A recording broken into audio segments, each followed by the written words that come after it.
Y hablando de desplegar, por algo me había quedado el verbo ahí en mente. Colombia, fíjense, usamos justamente ese verbo para expresarles lo que está pasando en el país. Se despliega en la nación colombiana el blindaje mediático del senador Álvaro Uribe. Ayer en redes sociales, ahí colgó un pronunciamiento. Hoy, mediante conferencia de prensa anunciada, el expresidente Uribe niega tener vínculos con paramilitares. ¿Se sabrá la verdad? Allí distintas opciones para que también a esta hora entonces pueda sumarse en redes sociales, a Twitter más específicamente, y contestar y debatir y hablar un poco sobre este tema. En Argentina se da un nuevo paro docente, 48 horas, convocado por gremios, UTE y ADEMIS, exigiendo al gobierno del presidente Macri mejoras en los salarios. En Estados Unidos, Trump pidió al Congreso que apruebe medidas de restricción, más aún a los migrantes, además de exigir presupuesto para construir el muro. Dijo: si no hay muro, no hay gobierno, y así vienen las cosas. En Egipto, fin de semana, la justicia de Israel liberaba a la joven palestina Ahmed Tamimi, de apenas 17 años. A esta hora ya la recibió el presidente palestino Mahmoud Abbas. Las imágenes se están dando vuelta por el mundo. Y vamos a sumar también aquí, en Venezuela está pasando un acto trascendental. El presidente de la Nación, también presidente del PSV, Nicolás Maduro, adelantó en el Congreso que hace el partido que se vienen nuevas reglas para mejorar el país. Preguntamos, ¿qué priorizarías para arrancar esa nueva agenda? Y los temas son varios, y los temas son uno más importante que otro, pero también por eso hablamos de las urgencias. ¿Cuál sería la prioridad? Arranquemos. Este lunes el Senado de Colombia realizará una sesión plenaria para debatir la dimisión del exmandatario Álvaro Uribe Vélez, para aceptar o negar dicha solicitud del congresista. Esto se lleva a cabo por la sorpresiva renuncia de Uribe al Senado el pasado martes, con la excusa de evitar que su defensa interfiera en sus obligaciones políticas, tras ser vinculado a una investigación penal por presunto soborno y fraude procesal. Referente a este caso, el ex candidato presidencial Gustavo Petro publicó en su cuenta de Twitter que la renuncia de Uribe se debe a que busca evadir las investigaciones que hay en su contra. La renuncia de Álvaro Uribe al Senado es para evadir investigación. El hijo del mayordomo de la hacienda Guacharacas, Juan Monsalve, lo acusa de asesinato y, tratando de variar la declaración, Uribe manipuló criminalmente testigos. Hoy en Agenda Abierta analizaremos los posibles escenarios tras la decisión del Congreso. ¿Cuáles serán las implicaciones políticas? Y ahí viene justamente la caja de Pandora, el caso Uribe, su vinculación, su supuesta vinculación con paramilitares, y luego las implicaciones políticas. El Espectador dice: la nueva defensa del senador Uribe: es mi designio de vida, en mi designio de vida está combatir la infamia, desde la libertad o desde la cárcel. Palabras con las cuales el expresidente y senador Uribe Vélez iniciaba un video de 5 minutos en el cual defiende el proceso. Estamos hablando de un video que se colgó en la red social Twitter. La investigación abierta en contra de Uribe y también del congresista Álvaro Hernán Prada inició el 22 de febrero pasado. La Corte Suprema de Justicia fue advertida de que uno de los testigos, Juan Guillermo Monsalve, así se llama ese hombre, señala de tener supuestos vínculos con paramilitares a Uribe. Este testigo estaba recibiendo mensajes y visitas de personas para que cambiara su testimonio. Ahí el centro que devela justamente toda esta cuestión. Publimetro dice: Álvaro Uribe abre la puerta a ir a la cárcel, que se sepa toda la verdad. Uribe aseguró que las interceptaciones hechas dentro de la investigación por presunto soborno y fraude procesal muestran que procedió dentro de la ley. En su declaración del fin de semana, Uribe aseguró que próximamente el representante a la Cámara, Álvaro Hernán Prada, que también hace parte del Partido Centro Democrático, el partido político de Uribe, y que está citado por el mismo caso, publicará nuevas pruebas con estas conversaciones que tuvo con Carlos Eduardo López Callejas, que es un hombre cercano al paramilitar Juan Guillermo Monsalve. El presidente de la Cámara Alta, que también es presidente del Partido Centro Democrático, dijo: los senadores aún no van a tomar una decisión sobre aceptar o no la renuncia, y que los partidarios de Uribe piden que reconsidere su decisión.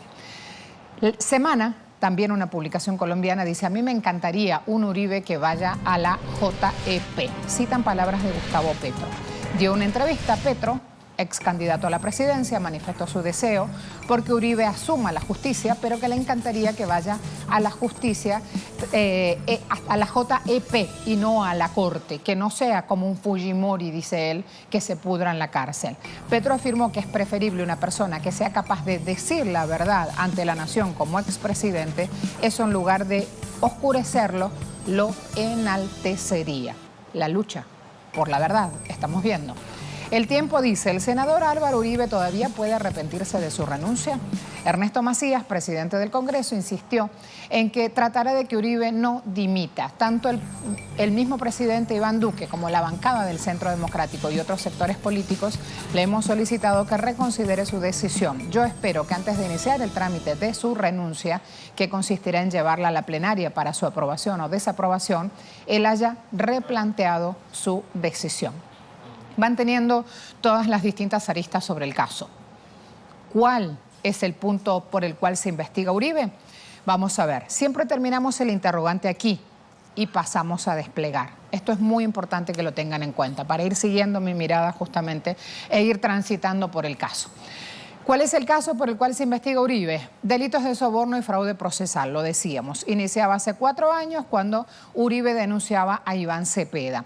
Cepeda, a su vez, había denunciado a Uribe por su vínculo con paramilitares, con 2 paramilitares.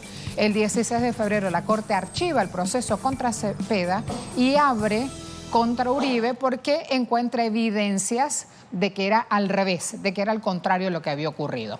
Voy al siguiente punto para tener en claro quiénes están involucrados en este proceso. ¿Quiénes son estas figuras? Bueno, vamos a ver. Van a ir apareciendo los nombres. Sierra, por un lado, Pablo Hernán, y Monsalve, Juan Guillermo. Sierra indicó que Uribe, su hermano Santiago Uribe, Monsalve es quien está al frente justamente de toda la cuestión, lo decíamos. Sierra indica que Uribe, su hermano Santiago Uribe y otros ganaderos de la región eran los jefes y los creadores de esta estructura paramilitar. Y otro importante personaje que aparece aquí es un abogado, Diego Cadena. Diego Cadena, dicen los medios de comunicación, cada vez que va a hablar no está presente. O sea que es quien maneja la estrategia desde atrás. Y aquí hay algo muy, muy importante. Lo que están investigando es qué relación tiene Álvaro Uribe, su hermano Santiago, los ganaderos, justamente a la hora de crear esta estructura usada para delitos, porque estamos hablando de una estructura que tiene en su formación que vincula a paramilitares. ¿Qué va a pasar ahora con la investigación en caso de que el Senado acepte o no la renuncia? Si el organismo legislativo rechaza la renuncia de Uribe, el proceso sigue en la Corte Suprema de Justicia, ¿sí?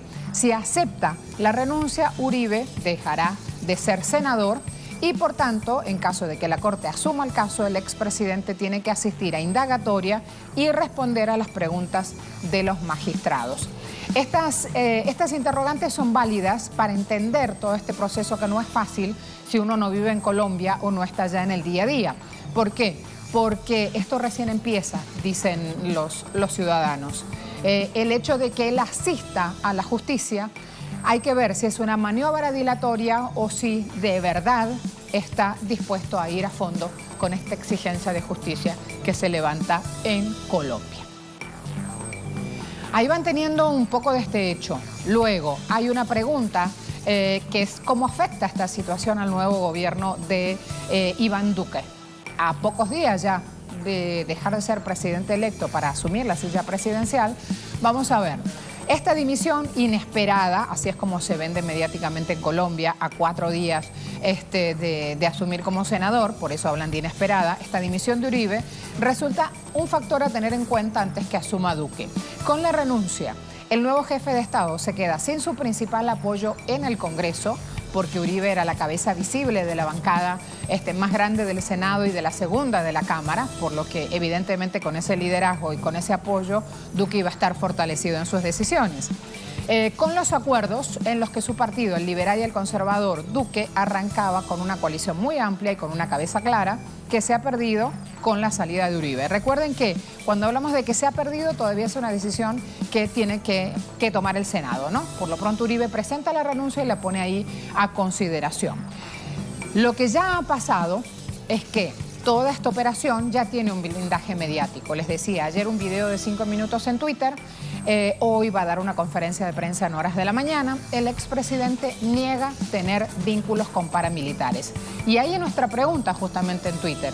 Ahí la cuestión, ¿se sabrá la verdad? Y a esta hora que recién comienzan a aparecer los votos, porque tiene escasos minutos de haberse subido esta pregunta, fíjense ya cómo hay 71 participaciones y 46% de ellas dice no se sabrá la verdad. 37% dice el pueblo exige justicia y un 17% apuesta a que sí, a que al fin se van a ir destapando justamente las viejas cuestiones ligadas a corrupción y delitos vinculados con el poder, con la figura de Uribe. Así que ahí vamos a ir siguiendo los hechos en pantalla de Telesur para ver cómo va la cuestión. Pausa rápida, me esperan, volvemos.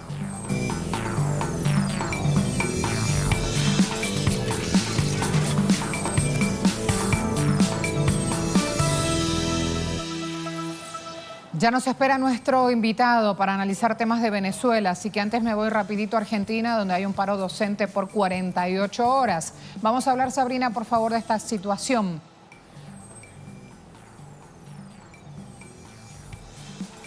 De Telesur, después de las vacaciones de invierno, no se reanudarán las clases en las escuelas públicas. La Confederación General de Trabajadores de la Educación de la República Argentina convocó para este lunes y martes a una jornada nacional de lucha para reclamarle al gobierno de Mauricio Macri que convoque a una paritaria nacional docente. También van a reclamar que se resuelvan los conflictos que hay en la provincia de Buenos Aires, en Capital Federal, en Chaco, Corrientes, Santa Cruz y Tierra del Fuego. Recordemos, en la provincia de Buenos Aires, el Poder Judicial ordenó al gobierno que reanude las negociaciones paritarias después de 98 días sin tener ningún encuentro con los docentes para resolver la discusión salarial. En esta reunión que ocurrió la semana pasada, el gobierno volvió a ofrecer un 15% de incremento salarial y un adicional de 1,7% en concepto de material didáctico, algo que fue rechazado por todos los gremios docentes cuando la inflación de la Argentina de este año se estima que rondará el 30%. Los docentes convocaron un paro por 72 horas, sin embargo, el Ministerio de Trabajo convocó a una conciliación obligatoria, pero el Sindicato Unificado de Trabajadores Bonaerenses, que conduce el dirigente Roberto Baradel, se plegará a esta medida nacional convocada por la CETERA, de modo que las clases no se iniciarán este lunes en la provincia de Buenos Aires y habrá movilizaciones además en todo el país. Volvemos con ustedes a estudios. Gracias, Sabrina. Me voy rápido a Estados Unidos, a Lina Duarte, con las repercusiones a un anuncio, jornada de ayer domingo, anuncio de Donald Trump, que sigue generando polémicas. O hay muro o no hay gobierno. Así las cosas. Alina.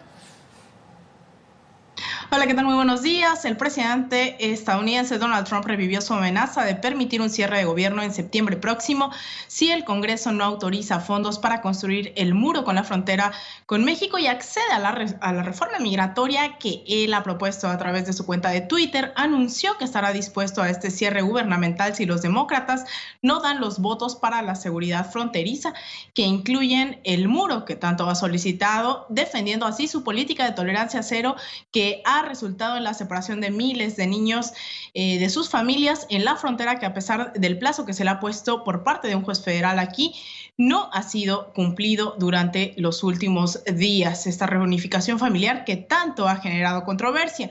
Incluso ha habido republicanos como el senador Jon Ronson, quien dijo que no solo sería una medida haciendo referencia al cierre gubernamental, se trata, dice, de algo que no estaría en el interés de país y que estaría en cuestiones de beneficios negativos hacia los republicanos. En caso de que el Congreso no apruebe la operación del gobierno en cuanto a votos antes del día último en septiembre, antes del fin del año fiscal, aunque también podría darse si el presidente lo veta en los próximos días. Pero no solo eso, ya que además de los 25,000 millones de dólares para construir el muro, Trump ha demandado al Congreso eliminar el programa de diversidad de visas y la política que manda liberar a ciertos migrantes, indocumentados detenidos en la frontera mientras se resuelve su pedido de asilo. En los próximos días estaremos viendo este debate dentro del Congreso, esta controversia que se ha suscitado después de este tema tan controversial como es la separación de familias y los votos que le pueden beneficiar o no al presidente de los Estados Unidos. Muchas gracias, Alina. Me voy a Egipto. Me espera Yosbel Buyain allí. Ayer una noticia, el fin de semana rodó por el mundo. Es una buena noticia, una liberación que tiene como protagonista una joven palestina, solo 17 años, que estaba presa, que fue apresada durante la marcha del retorno. Yosbel, vamos por favor con las repercusiones y cómo el mundo hoy está abordando el tema. Gracias, Luz, para ti y también para toda nuestra teleaudiencia. En efecto, la joven palestina de 17 años, Ahed Tamimi, fue liberada este domingo después de permanecer en prisión casi 8 meses. Desde el 19 de diciembre del año pasado fue encarcelada por agredir a 2 soldados israelíes después de que estos dispararan a su primo de 15 años en las manifestaciones que se desarrollaron, recordemos, contra la decisión de Estados Unidos de reconocer a Jerusalén como la capital de Israel. Luego de su liberación, este domingo Ahed realizó su primera conferencia de prensa donde hizo referencia a la lucha de la mujer palestina y señaló que es parte inseparable de ese pueblo. Elogió la resistencia de los pobladores de Gaza con la marcha del retorno y pidió que no se detengan esas manifestaciones. En ese sentido, afirmó que la ocupación israelí va a terminar si continúa la resistencia del pueblo palestino. La joven activista habló de todo lo que sufrió durante estos casi 8 meses en prisión e hizo un llamado a la justicia, a la paz y reafirmó que Jerusalén ha sido y seguirá siendo la capital eterna de Palestina. Esto lo expresaba haciendo referencia a la ley de Estado-Nación judío, a la que calificó de racista. También me agradeció la campaña de apoyo que tuvo para poder lograr la libertad y ha pedido que esa campaña continúe para apoyar ahora a los otros prisioneros que aún se encuentran en cárceles israelíes, sobre todo los menores de edad. Decía que su felicidad no está completa porque aún tiene hermanas que permanecen en prisión. Sin duda una joven que, como se ha dicho, se ha convertido en un símbolo de la resistencia del pueblo palestino.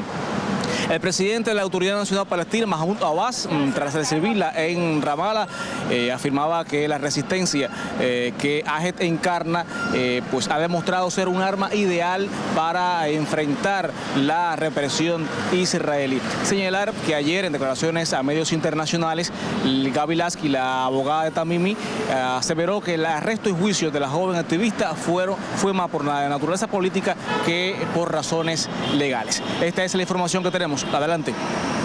Gracias, Yosbel. Más de 50 corresponsalías. No solo estamos en español, también en inglés. A esta hora 3 puntos. 3 pueblos en donde se genera información. Pausa, me espera el invitado ya aquí en nuestro estudio. Se vienen a revisión temas de Venezuela, prioridades. Hay una pregunta también en Twitter. Hay mucho para hacer. Los invito a que continúen.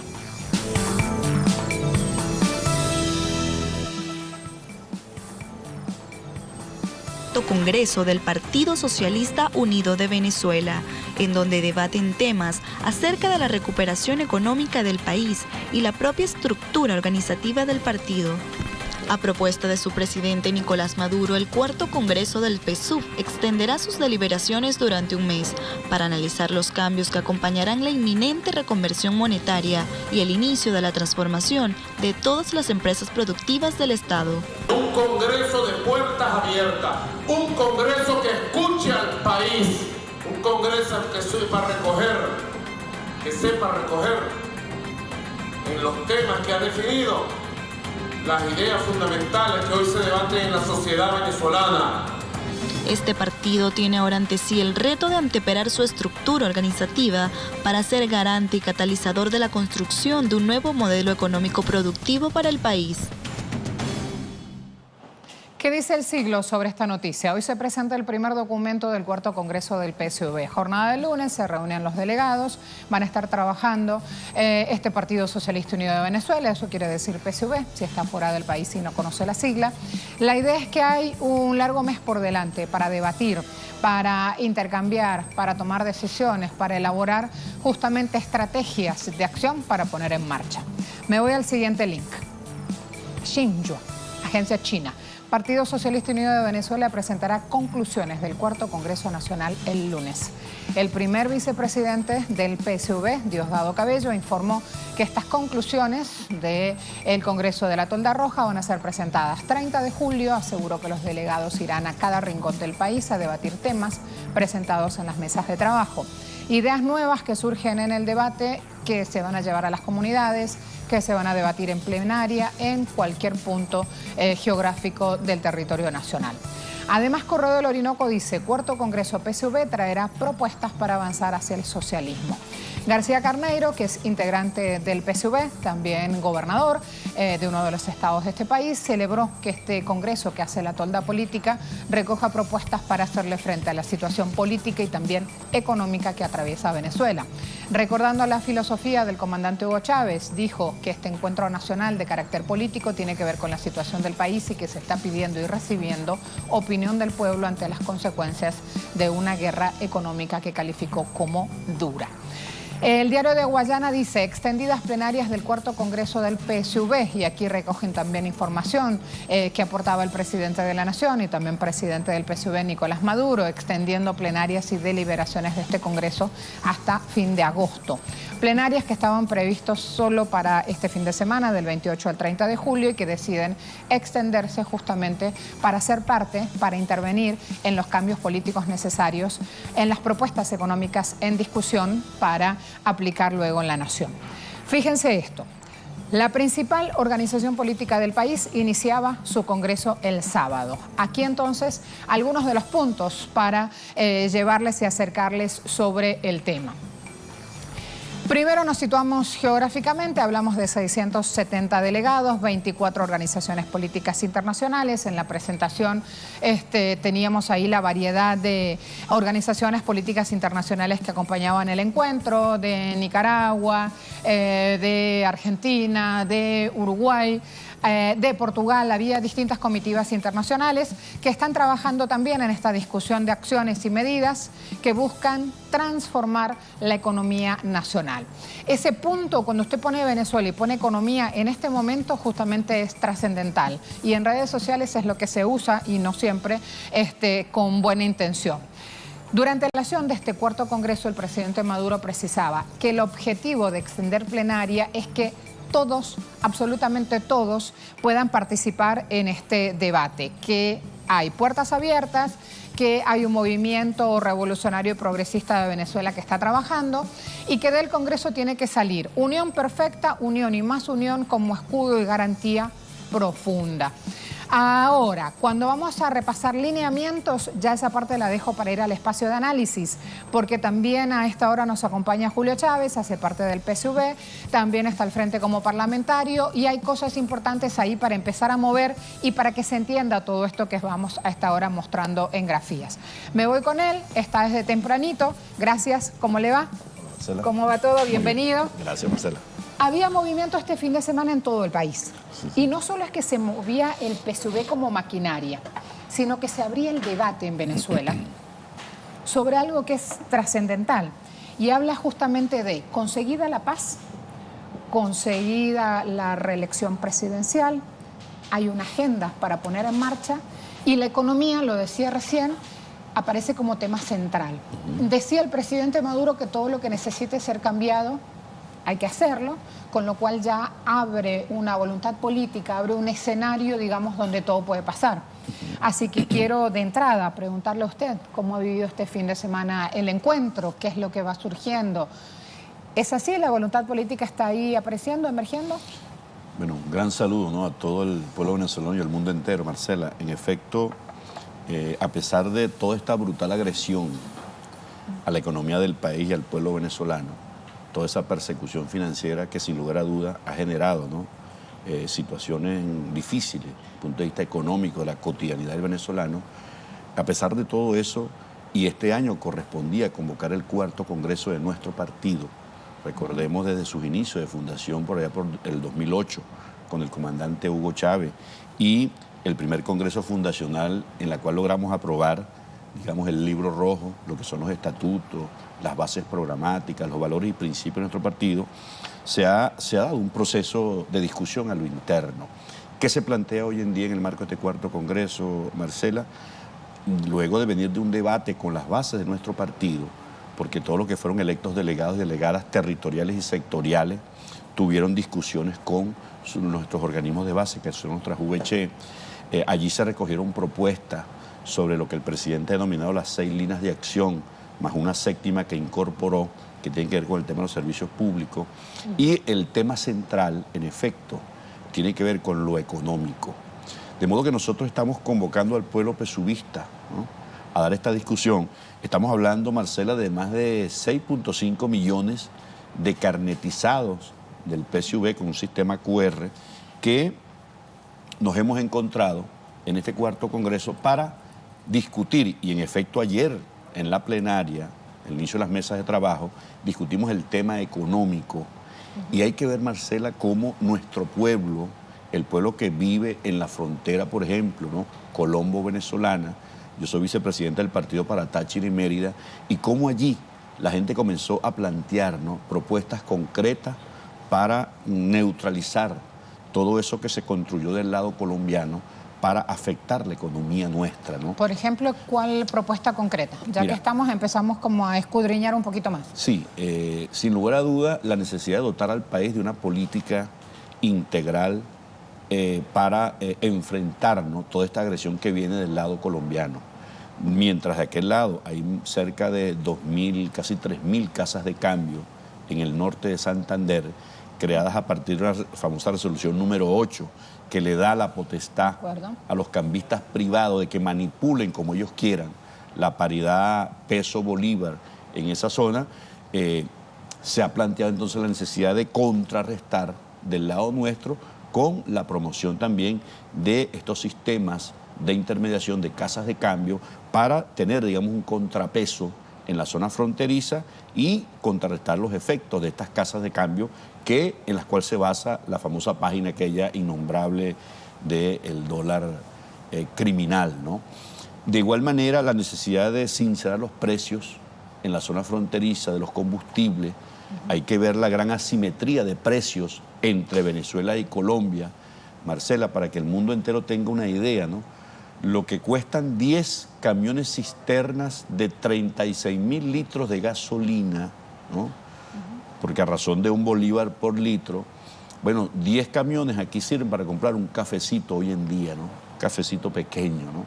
Y eso tiene un costo muchísimo mayor del lado, del lado colombiano. Si un camión cisterna que equivale a 36.000 bolívares, allá vale cerca de 80.000 pesos, 80.000 pesos aproximadamente. Eso Mientras es mucho yo dinero. lo escucho, estoy buscando... Entonces, diputado, el Clarín de Argentina hoy tiene titular estelar: Maduro plantea aumentar la nafta. Primero, que no se usa nafta, se usa gasolina.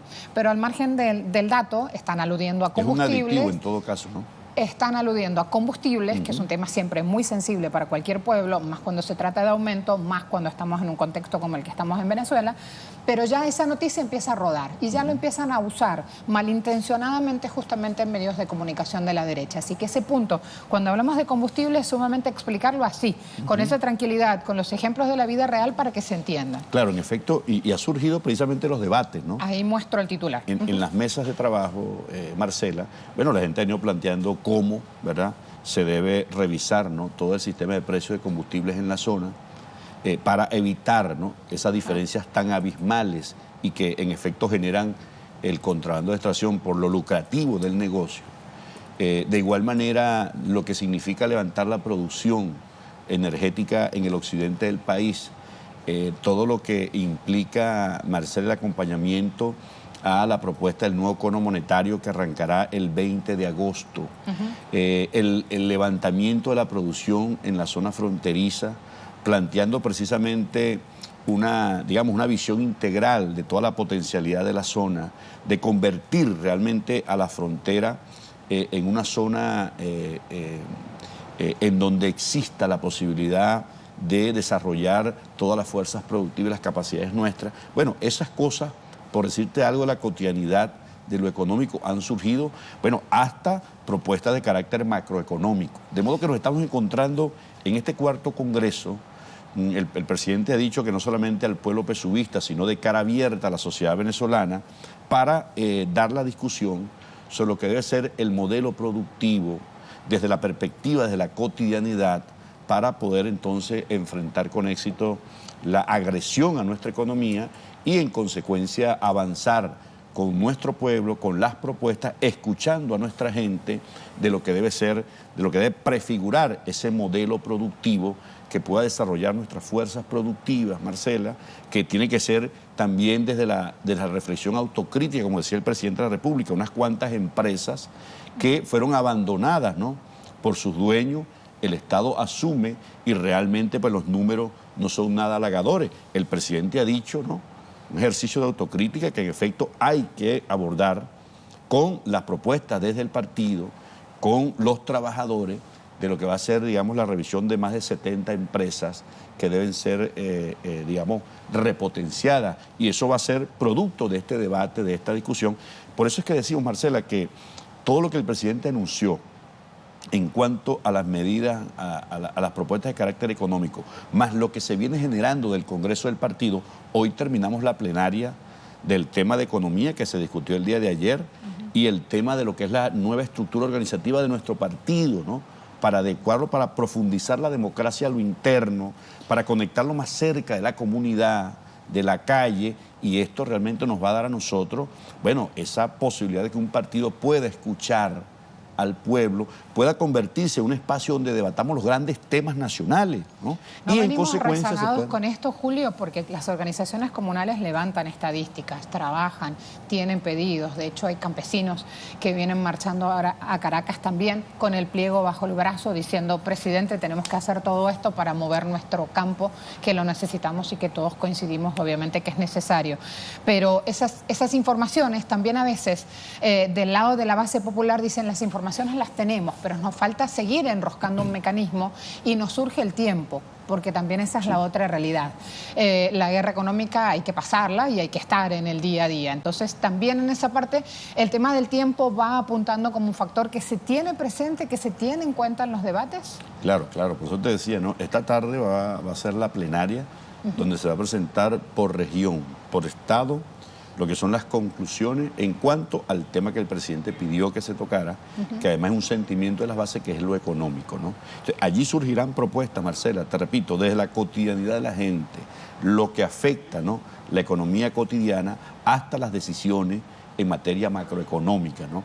Y eso es importante porque en efecto nuestro pueblo está planteando y está exigiendo que se tomen acciones concretas en materia económica. Es lo que el presidente está haciendo, solo que estamos escuchando a nuestra gente, solo que nos hemos convocado para esta discusión y este debate, para recoger todo eso, ¿no?, que ha venido planteando nuestro pueblo. Y en efecto, el presidente tiene, digamos, la responsabilidad y el compromiso, además, como lo ha anunciado, de las propuestas que surjan de este Congreso, de las bases, lo que aporten los campesinos, los trabajadores, y todo eso, Marcela, tiene que ser asumido de inmediato, porque de eso se trata, y creo que la expectativa y la esperanza de nuestro pueblo está puesta precisamente en este momento en el que estamos viviendo, de grandes dificultades, pero también de luces que alumbran el camino por el cual debemos transitar, que se ha ratificado además de que es la vía del socialismo, Marcela, es el proyecto histórico de redención de la humanidad que plantea precisamente colocar en el centro al hombre y la mujer y no al mercado y al capital. Hablaba y mencionaba un término vital en esto, Julio, y es expectativa. El hecho de que esto no se entiende fuera del país, el hecho de que en esta renovación de ideas, en este debate, en este día a día que estamos pasando en Venezuela, existan expectativas y que un partido convoque y llame a sus afiliados y que encuentre eco, digamos, y que se hable de esto en la calle. Habla de que todavía hay espacio y que no hay una disociación justamente entre base y partido, pero también así es una oportunidad para aprovechar. Usted me mostraba su carnet del PSUV. Sí. Quiero que por favor repita esa imagen porque no todos lo conocen, inclusive venezolanos residiendo en el exterior que no tienen, aunque adhieran a las ideas del PSUV, no tienen ese plástico en su mano. ¿Qué permite ese carnet? Bueno, esto permite primero un tema de identidad, ¿no? De identificación con nuestro partido, con nuestros valores y principios, con lo que estamos debatiendo y revisando en las bases programáticas. Estamos adecuando, ¿no?, el partido al tiempo y al momento que estamos viviendo, ¿no? Sentido de pertenencia, además de que nos va a permitir, digamos, planificar, ¿no?, todo ese trabajo georreferenciado en los territorios. Nosotros cada día, Marcela, como organización, nos hemos puesto el acento, ¿no?, en afinar, en incorporar la tecnología para tener georreferenciado, para que podamos saber, bueno, cuáles son las necesidades concretas que aportan todos estos programas sociales que nosotros hemos desarrollado.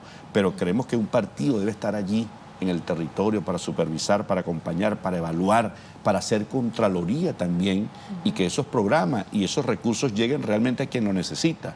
De modo que esta herramienta, esta posibilidad de identificarnos con el partido de Hugo Chávez, somos más de 6.5 millones de militantes que tenemos el carnet de esta organización, Marcela, y que nos sentimos realmente orgullosos de lo que estamos generando, porque en efecto reconocemos que hemos cometido errores, pero ¿qué partido se convoca hoy en día? Ya hablo del espectro político venezolano, para dar esta discusión y estos debates, para renovar los valores y principios, las bases programáticas, trabajar sobre lo que el presidente ha dicho de las líneas de acción de gobierno, y eso creo que nos habla, ¿no?, de un partido con conciencia, con elevada, digamos, responsabilidad y compromiso del momento.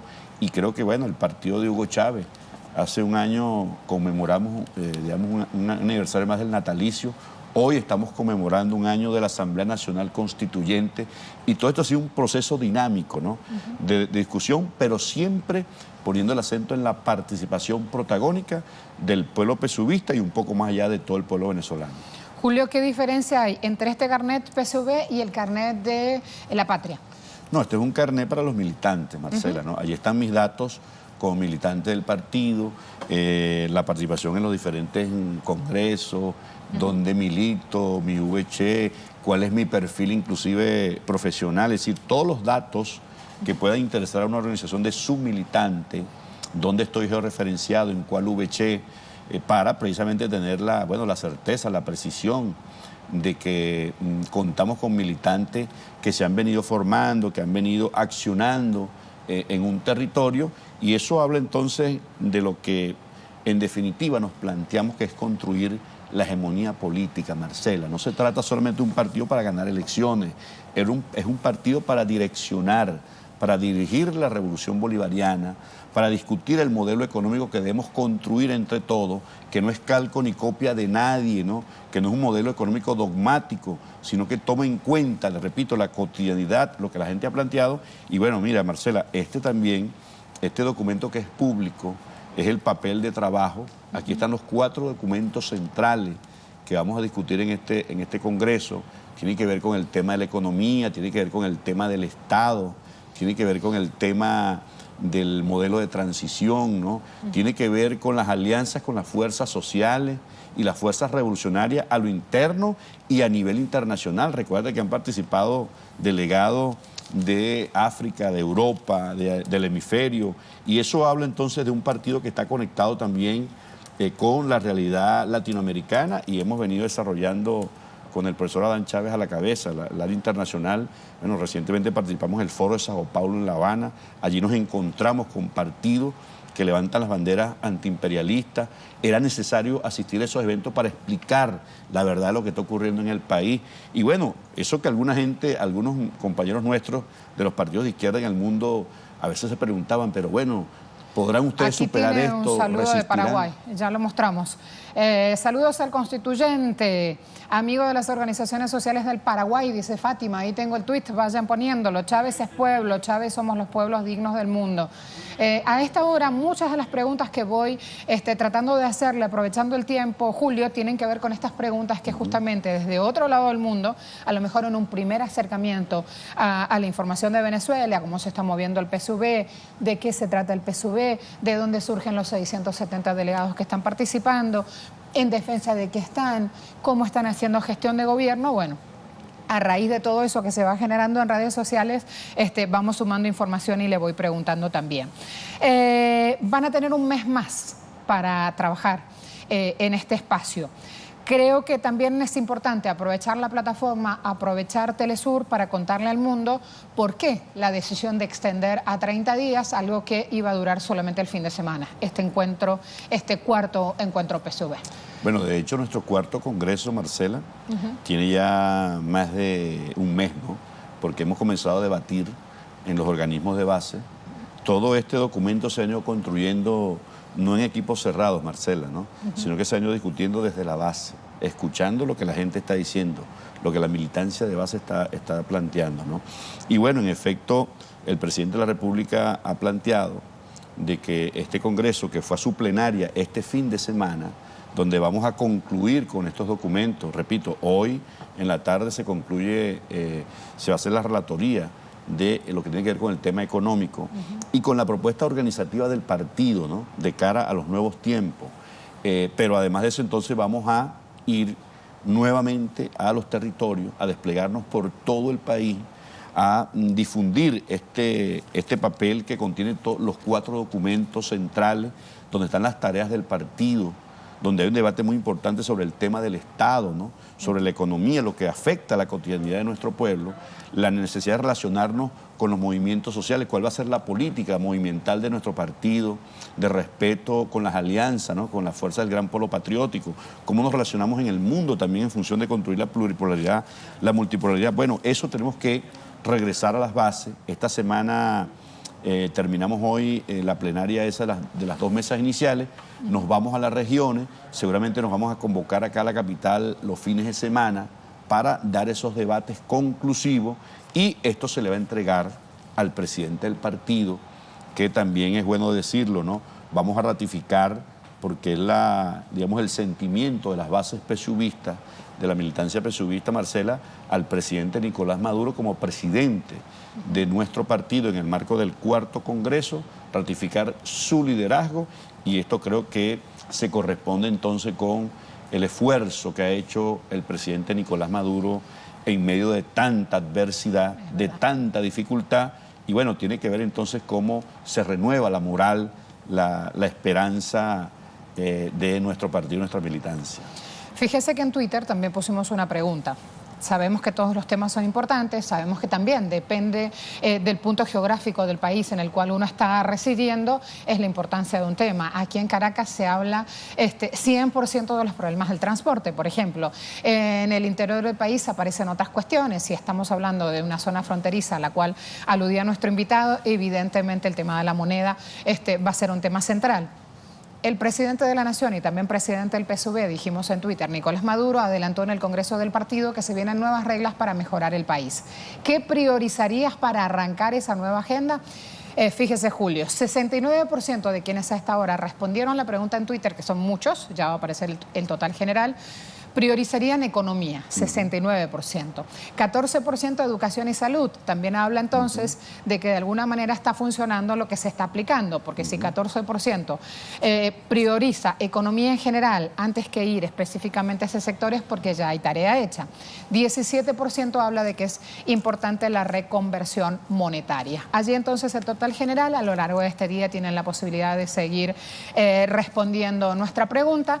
Vamos a esta hora con nuestro invitado ya a prepararnos para la despedida. Decíamos, constituyente, parlamentario, presidente de la Comisión de Fortalecimiento de la División Participativa, Consejos Comunales y Comunas.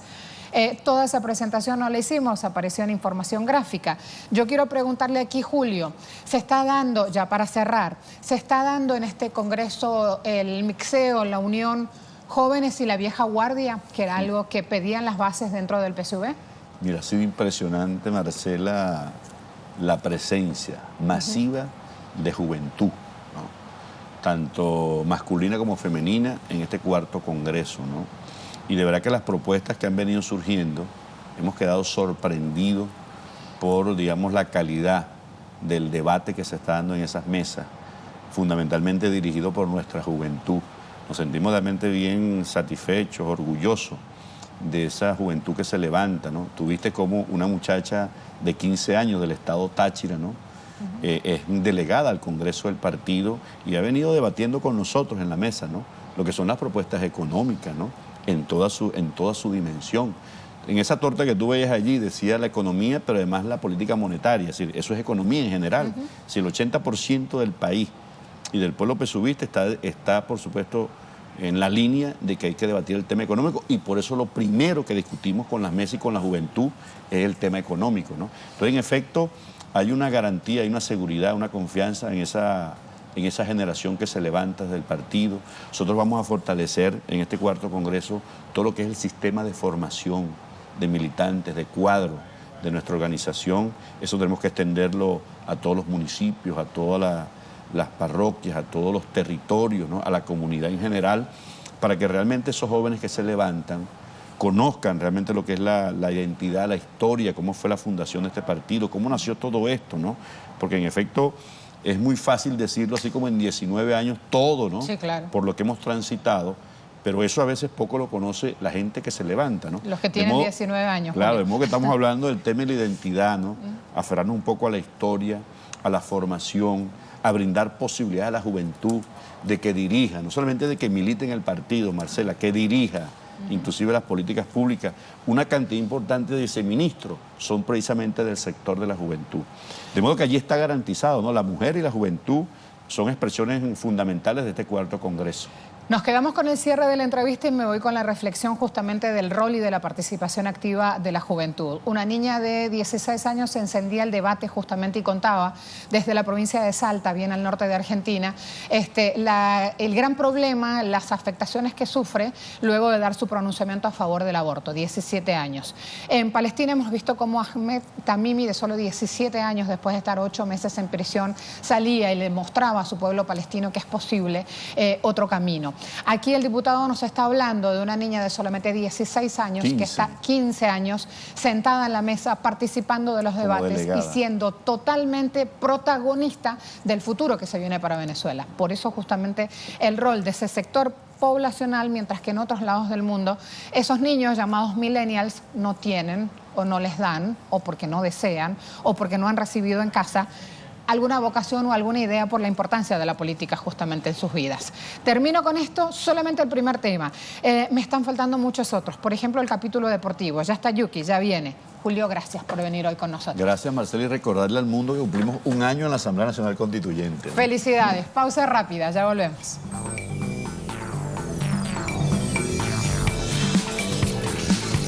A ver, se viene Yuki. Así, Yuki. Eso. Corriendo.